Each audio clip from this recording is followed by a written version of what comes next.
Hello, everyone. Trust your supplier. It's been a great.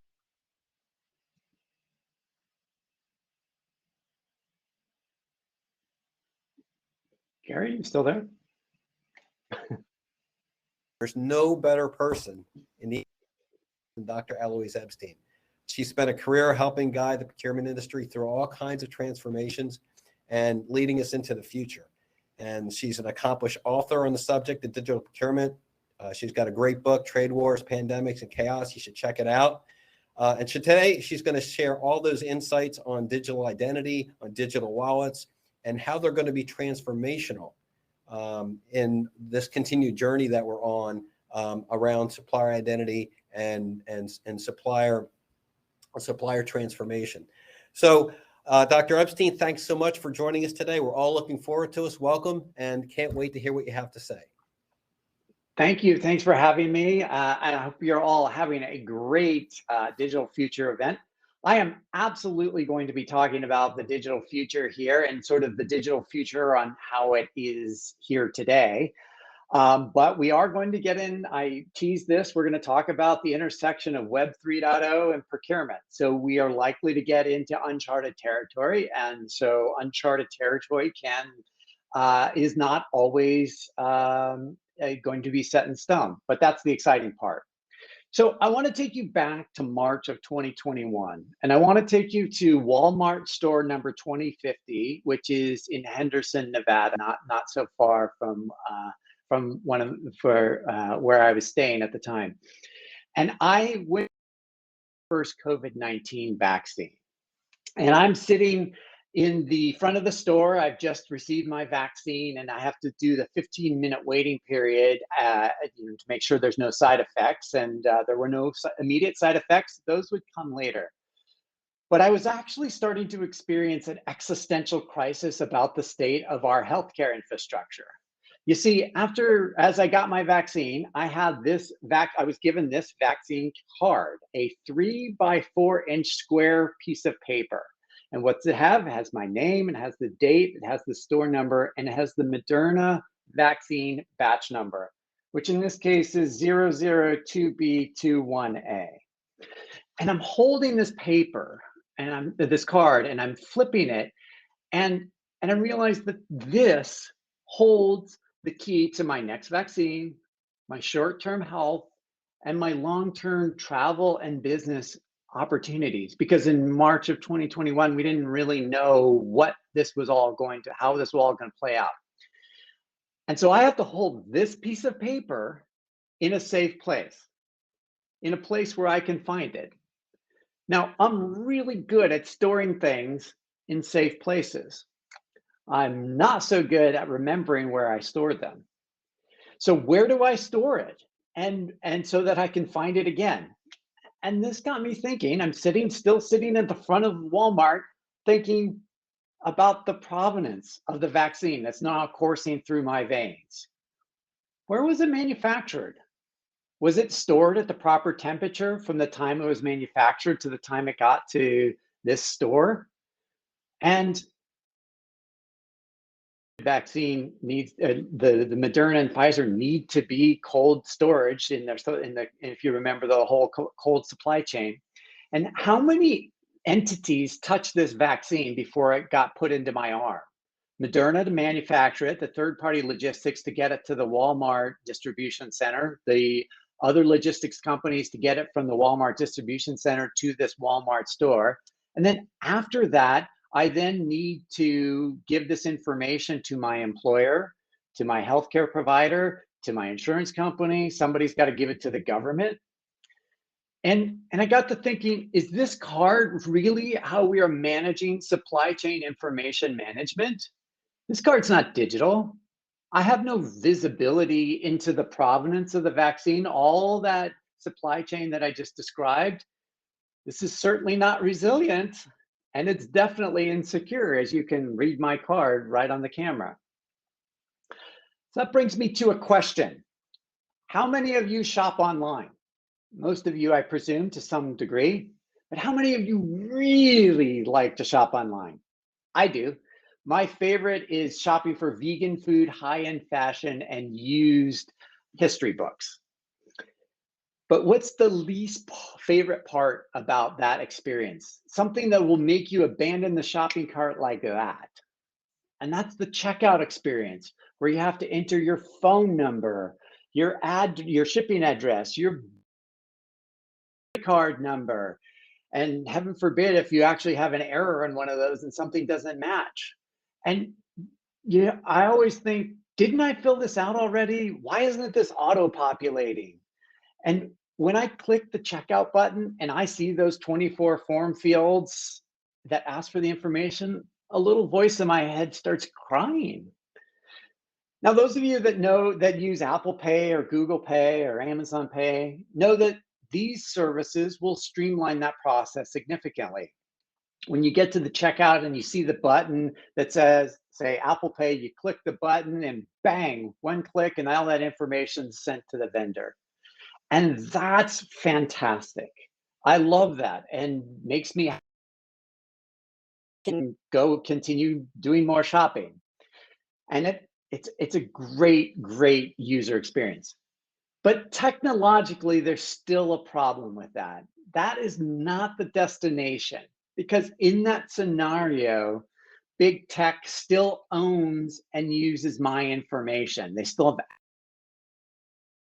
Now they're making it easy for you and me to transact, but the information is stored in their digital wallet. For those of you that have, Apple Pay on your phone, it is stored on your phone, but it is still accessible to other apps if you're not careful.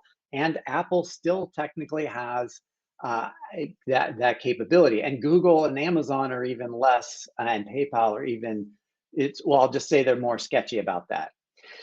And so when I see websites that ask me to fill out the 24 fields of information, it makes me think, oh my God, this is so 1997. Because back in 1997, the early days of what was known as the World Wide Web, we had what was known as Web 1.0. And that was, I would build a website and I'd post all the information and I would hope that people would come to it. And they usually come to it through Alta Vista, Lycos, Yahoo, early versions of Yahoo, and Ask Jeeves. And so it was very one directional, especially for brands. I would put out or e-commerce site. I'd put the site out and hope for the best.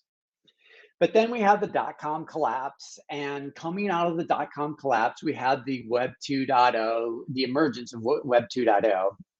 And what that brought us was bi-directional communication with platforms like Facebook, Twitter, LinkedIn, and other social media. And this has become the place where we go to share memes, videos, random thoughts about the world, even political disinformation. But the key is that everyone can comment and share and like and amplify it in any way, shape, or form. So these Web 2.0 companies took all of this data, all of this interactions to make the experience better. So they would help us to find our high school friends or rekindle old romantic relationships. This data was used to feed recommendation engines to suggest movies or products that you might like. And of course, showing you posts that align with your political and or ethical views. Now, everything up to this point is great, especially in the mid 2000s. Oh, what a quaint time that was. But then what happened is these companies took our data and started selling it. And in that process, we became the products for these companies. Our data is the products that these companies use to make money off of. And we don't benefit, at least not proportionally to the amount of the value of our data. And we should be benefiting more. It's how sorry. As part of this benefiting, it really shows that we have a benefit to our data. Our data is valuable. It starts to lay out this idea of data ownership. Who should own our data? Of course, Web 2.0 is how we ended up in a hyper-divided political system full of nihilistic populism, but I don't think that's the topic for today. And so that all of that brings us to Web 3.0, which is very much in its infancy. But this dynamic of Web 3.0, we think about technology going forward. Remember, this is a digital futures session, and we really want to think about what's going to change that's going to impact how we do procurement today. And one of the key tenets of Web 3.0 is that we as individuals, or we as companies, own our data. And as individuals, our data, which would be credit cards, banking, electronic health records, our contact information, our social profiles, will be stored in digital wallets, and we will choose when and where to share it. Because shouldn't we be paid for the use of our data? And again, if you have an Apple or a Google wallet, you have the beginnings of that today, but we're not being paid for that. We are not receiving that benefit. Now let's talk about how this applies to procurement. Because speaking of painful data collection experiences, how many of you have a supplier portal? How many of you are proud that you have a supplier portal? And please don't post in the chat, because it's not going to end the way you hope it's going to. Because how many, and then another question is, how many consultants, analysts, and tech vendors have sold you on how great a supplier portal is? Because if we look at a supplier portal from the supplier's point of view, it's actually one of the most painful experiences. Because as a supplier, I have to go to every business I transact with and go to their supplier portal and enter all my information over and over and over and over and over and over again. This is what Gartner refers to as portal fatigue. Hey, see, Gartner can do something useful. But it doesn't stop there, because not only do you ask me for all, as the supplier, all my contact information, my banking information, and all the stuff that goes in a portal, but then you ask me to do the risk assessment, the 100 questions of all the possible risk capabilities that I do or don't have. And then you ask me to do a diversity assessment. And then you ask me to do a sustainability assessment. Then you ask me to provide an ethics assessment or make an ethics statement. Then you ask me to do a cyber vulnerability assessment. Oh, and then you realize that the contact information I gave you is only for the headquarters, but what you really need is a list of all my locations and all my manufacturing plants and distribution centers. And then you do a financial risk check and realize that the information in the D&B database is wrong, so I have to clarify why this company did 10 years in my record. So this creates what I would refer to as initiative fatigue for your suppliers. And I have an article coming out later today on LinkedIn, so look for it. But this is why your suppliers hate working with you, but they won't tell you. Well, working for your company, not you yourself, just to clarify. But they won't tell you because, again, they don't want to. They want more work, so they won't tell you. But I'm telling you. Now, mind you, we haven't transacted yet, and yet you've placed a huge burden on me as the supplier. And let's not forget, you eventually are going to want to know all the capabilities that I have. And so you're going to send in yet another questionnaire about, can you tell me all the capabilities you have? And we haven't even gotten to contracting, where we're going to have NDAs and MSAs, and there's going to be back and forth, and we're going to redline, and all of a sudden, we're going to have spent an enormous amount of time and money going back and forth. And then we get to the sourcing process, wherein the first 30% of the questions are basically some variation of the information that's been collected above. How many years have you been in business? What countries do you operate in? How many employees do you have? On and on and on. And what's even worse is we send that out at the top of almost every RFP. I hope everybody on this webinar doesn't, but if you do, I would encourage you to rethink that. And all of that if you if you weren't exhausted by all of that, that's the experience you put onto the one supplier, and your competitors do the same for that supplier over and over and over. And so if you read my most recent book, I said what we need is a supplier network, essentially some company to come organize and manage all this information, the LinkedIn for supplier data, and this sort of, I input it once and then it gets syndicated to all the downstream systems, the upstream systems. And you could think of a supplier network as the Apple Pay of supplier information management, which is good. That's actually a step above. Much like in e-commerce, we have we don't have to fill out the 24 forms anymore, or fields in the form. We can actually use Apple Pay. And in the supplier network, we can use whatever supplier network and push that information in, and it works just like that. But I'm left with a particular question. Even if I buy into the supplier network concept, which I obviously do, what comes next? Because that supplier network is going to profit off my data as a supplier. In fact, many already are. And if you look at Coupa, their community.ai is built on this principle, where they use the collective community data to, give you benchmarks or give whatever else. And that might be a good enough benefit for you, or may not. That's, I think, to be determined. We have to decide that as a collective profession.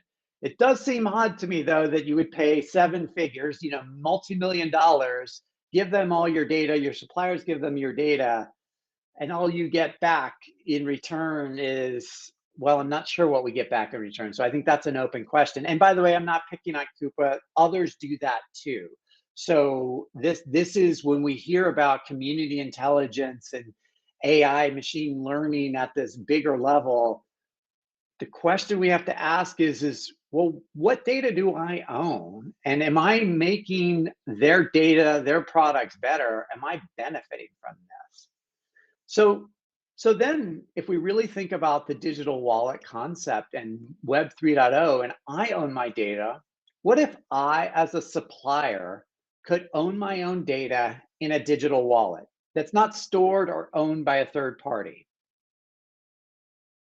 The consumer, during the checkout process, if my credit card gets declined because I moved the billing address, I can quickly and easily change that. But as the supplier in the onboarding, contracting, sourcing process, that whole thing can come to a screeching halt and blow our SLAs out of the water with the wrong, incomplete information or out of date information. And you see that so clearly in the payment process, in risk management, in the contracting process. I mean, one client I'm working with took 3 weeks to do an NDA. It's like, you're killing me.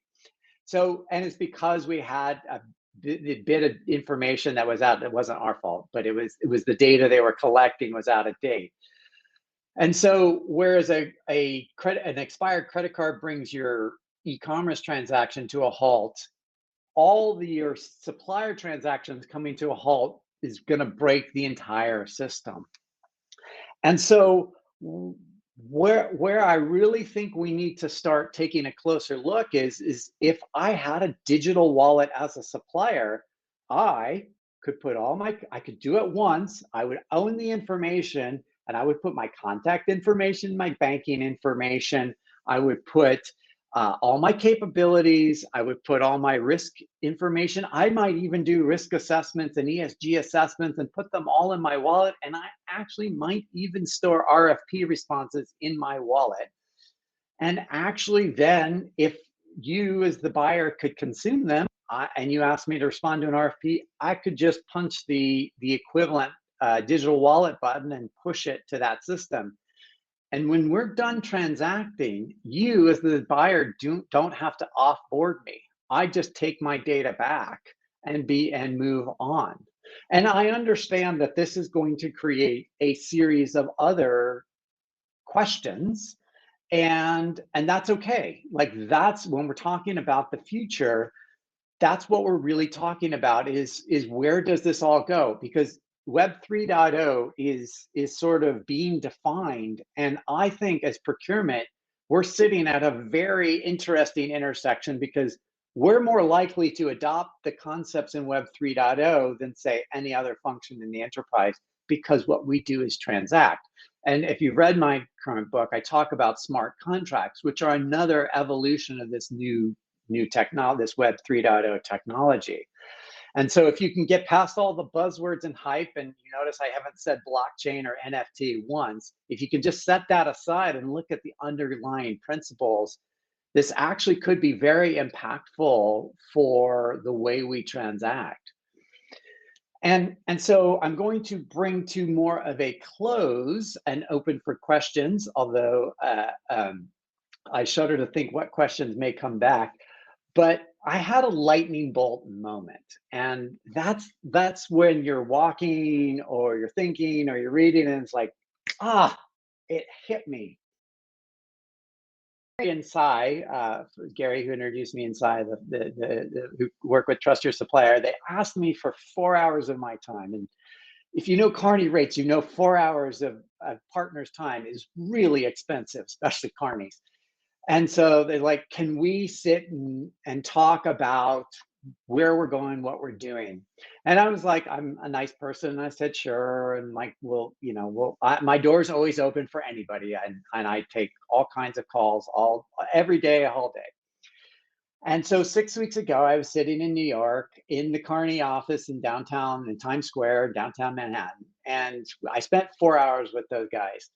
And I wasn't sure where we were going to go. And I spent half the time obsessing over whether or not I was going to catch COVID from these two guys or not, because this was my first trip out of the house, first work trip, and really getting on an airplane. So I had a lot of anxiety going on. And we're talking about these same concepts. We're going, we're brainstorming. And it was sitting in that moment of that, in the midst of the meeting, and just kind of listening to the discussion. We were just hypothesizing and challenging and talking about my current book and my next book.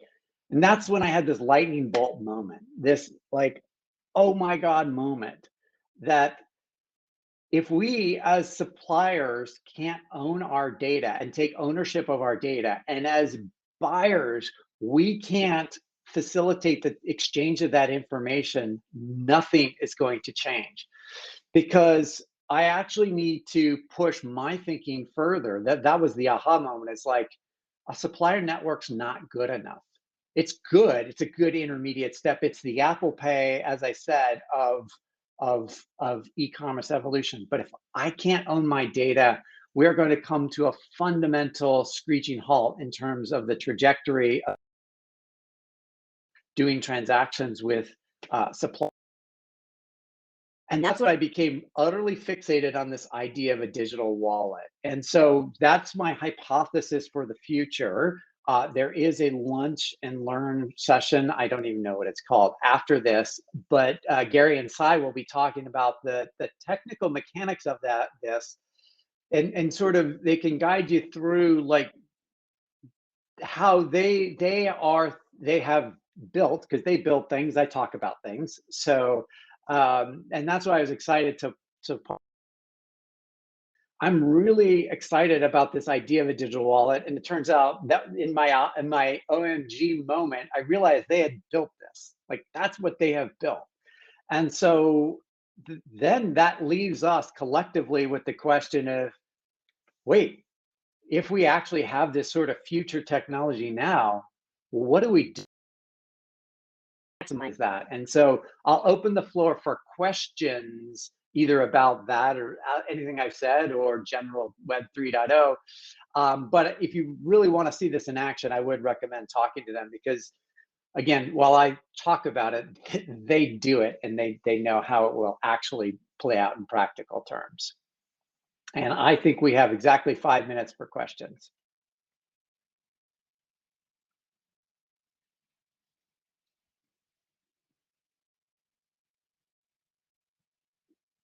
And if there are no questions, Gary can come back and we can muse about this. I know he has some.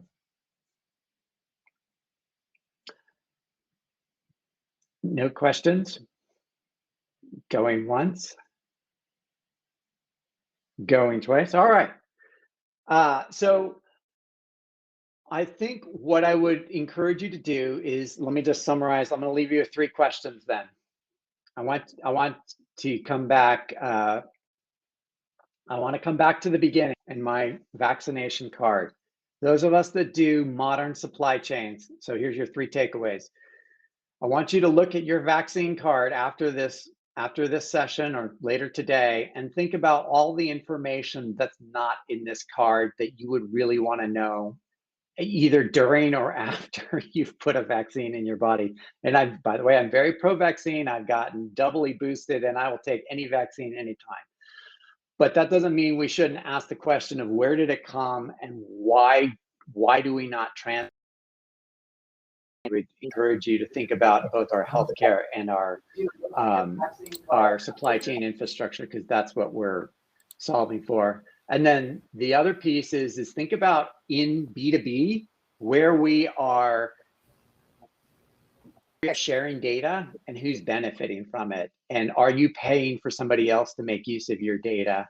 And 3, I would encourage you to really understand, and if not understand, be part of understanding how Web 3.0 makes it into the enterprise. Mark my words, it will come through procurement first. Gary, anything you would add that I missed other than? Well, I think you said it all, Louise. I think this is an outstanding description of where we are at as an industry, right? We are at the somewhere in between corporate portals, which you kind of described as, the portal fatigue and the challenges the suppliers have to deal with over and over again, and supplier networks, which are the next great step. And so that's kind of where Trust Your Supplier is today. But you're right. What we are doing is we're putting together that digital wallet concept, right? Where a supplier can have a self-sovereign identity. They can have that digital content that they can then share. And then once they have that, then all of those challenges that we face today, a lot of them just go away, because the supplier, there's an implied trust in that wallet, because any wallet, and I'm going to talk about this at the Lunch and Learn here in a second, is the trust is implied because it's verifiable.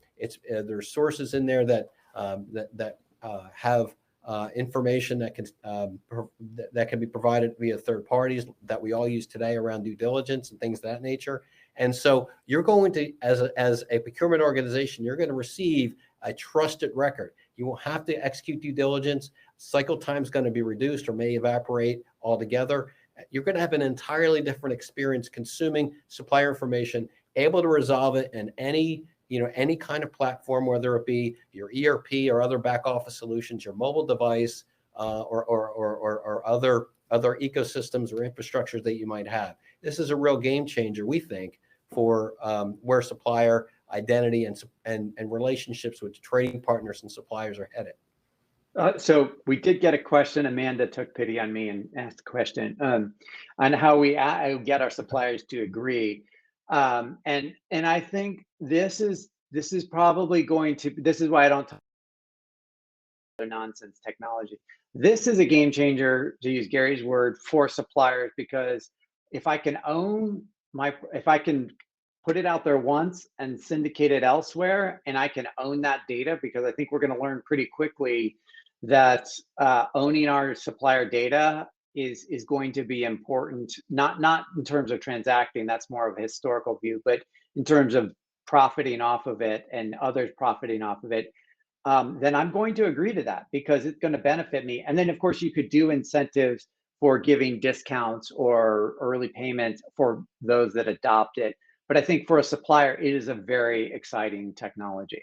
And with that, we are right at time. So I am going to say thank you for the attendees. I hope you enjoyed a look into the present and future, and jump over to the lunch and learn.